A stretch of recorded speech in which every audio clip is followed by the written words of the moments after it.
And we're live. Welcome to the Trey Olds Radio Show.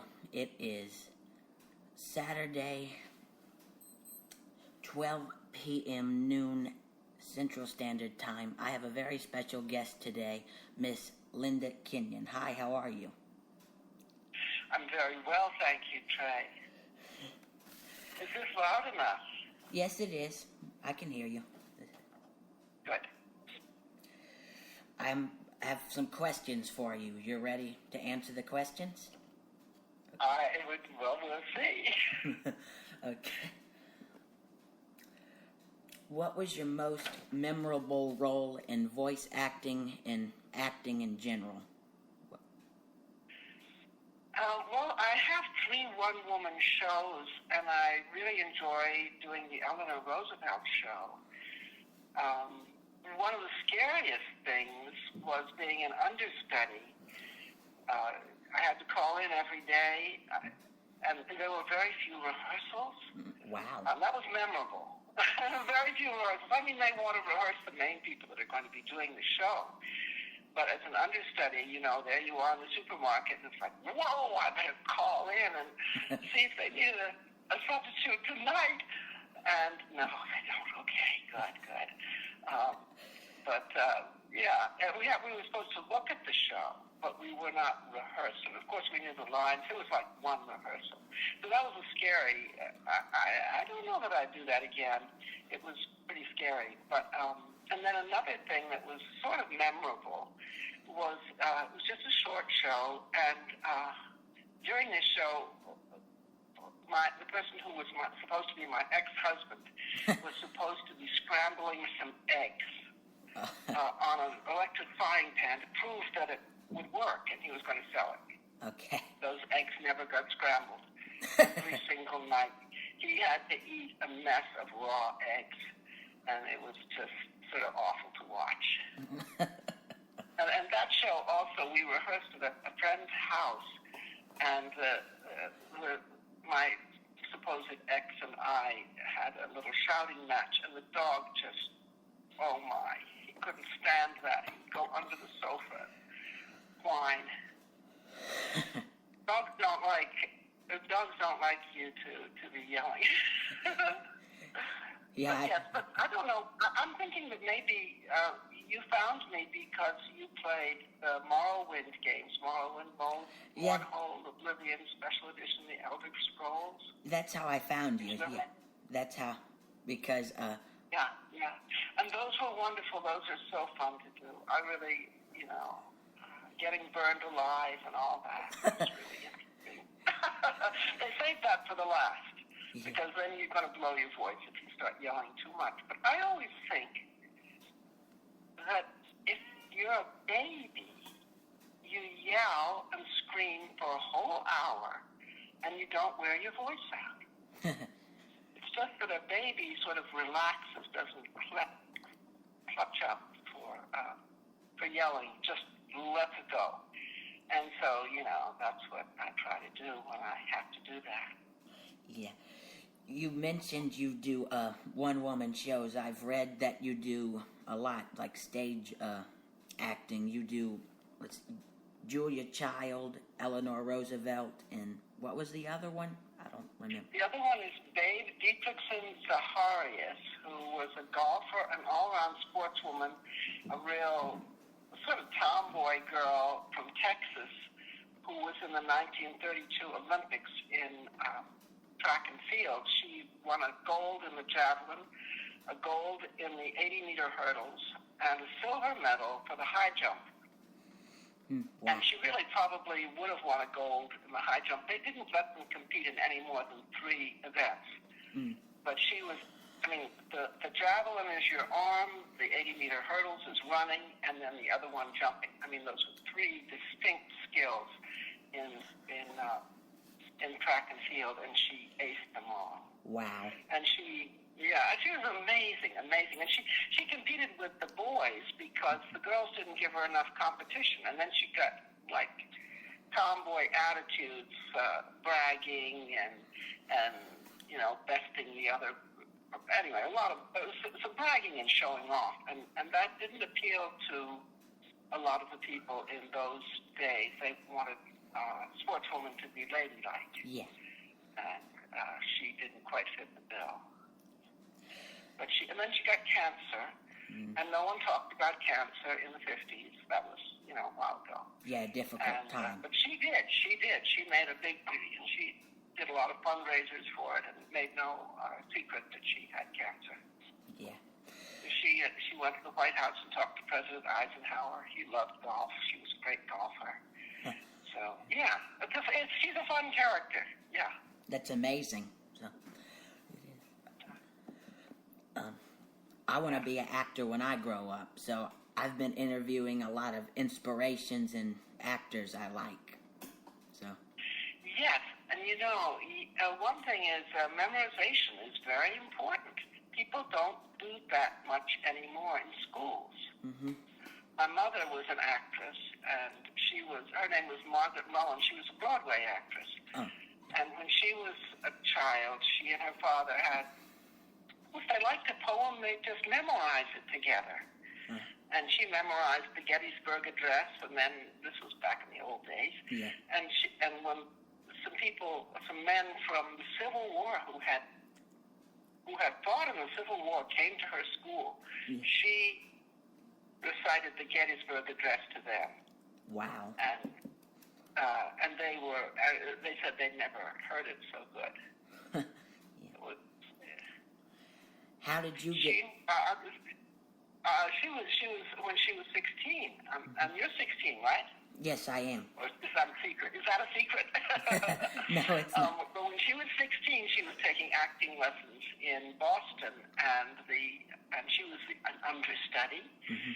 And they called her to go on for the person who was supposed to, that she was understudying for. Mm-hmm. And they pulled her out of history class and took her to the theater, and she did the role the whole week. She lost 10 pounds that week. And then she left school at 16 to go on the road, and also then she went on to Broadway. So, she read a lot. She never really finished her education, but she read a lot and was... I love to read. And she knew a lot. Yeah. Yes, I do too. I love to read. Yeah, I'm doing drama classes, and I'm doing plays in school right now. So. Mm-hmm. Yes, I have a play reading group that just a bunch of us get together, and we meet once a month and we read a different play. Since it's March, we're going to read an Irish play because of St. Patrick's Day, and we're going to read Juno and the Paycock by Sean O'Casey. It's a tragedy, but it's very funny. He's so funny and fun. I've heard of that play. I've heard of it. It's really, it's really tragic, but it's funny. And he's wonderful. I love him. I love him to pieces. Yeah, I've heard of that play. You've heard of that. And, he had poor eyesight when he was young. Yeah. He had poor eyesight, and he taught himself to read, as I understand it, at age 14.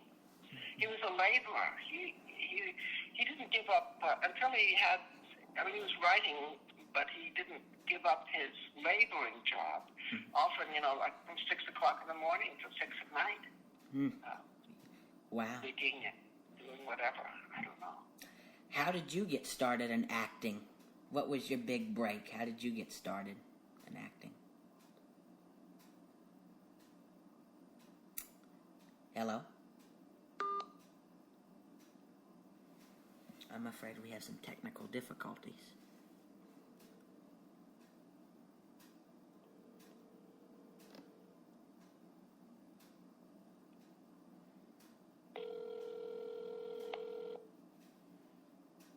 Hi, this is Linda. Please leave me a message.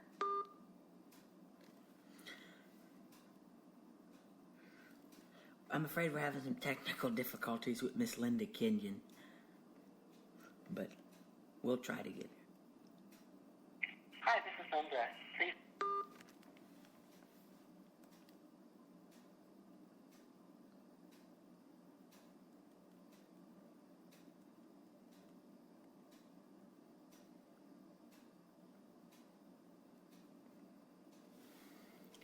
We'll get her back.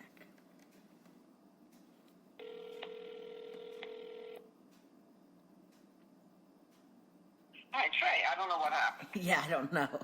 It happened with the cell phone. I don't But anyway, actors were always around, and so I always wanted to be an actor ever since I was little. And my father built a stage for my brother and me, and we would fight over it. Yeah. He had his character, the cigarette man.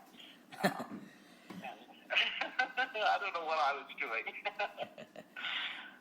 But, yeah, so that our parents encouraged it. And my brother was an actor for a while also.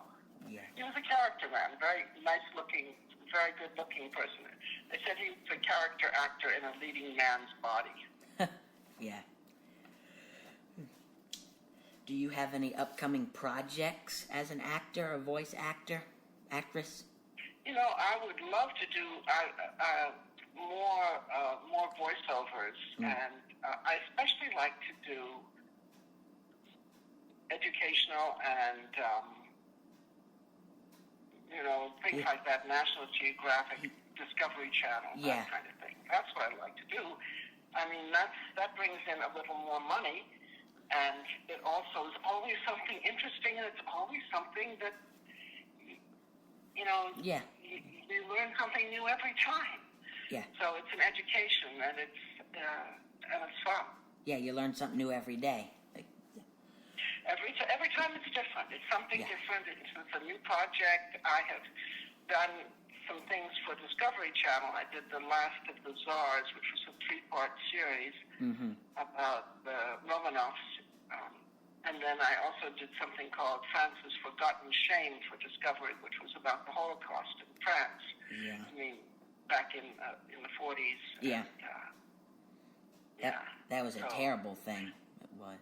Terrible. Oh, yeah, it's tragic. I mean, when you do something tragic, when you do something serious like that, it's always good to be a little understated, to state the facts as they are, to let them fall as they will, not to comment on them.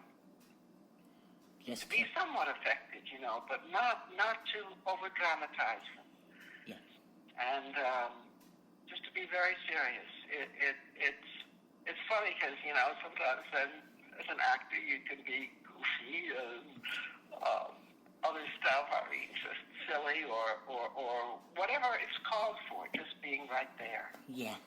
See what is going on right now. Yeah. Yeah, I'm hoping to be an actor when I'm older.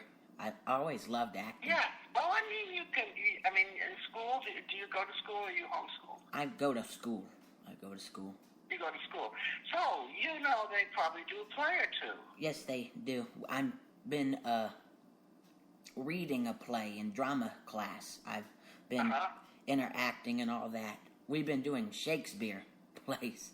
And which play? Much Ado About Nothing. Much Ado About Nothing. Oh, that's wonderful. I think it was that one. I think there's a movie that someone made of that, where they do it in somebody's house. Beatrice and Benedict, right? Yes. Yes. And it's just wonderful. It's modern day. Then the prince arrives in a limousine. I love the movie. I wish I could remember who directed it. I've watched He usually does horror movies or something, and then they said, "Whoa, why don't we just do it right at your house? Why don't we do this movie at your house? You won't have to get a set or anything. We get the cast together, the people we've been working with, and it was just wonderful." Yeah. I've seen a movie of Much Ado About Nothing. I don't know if it's the one you're talking about. They made so many of them. They've made a couple. Yes. I think that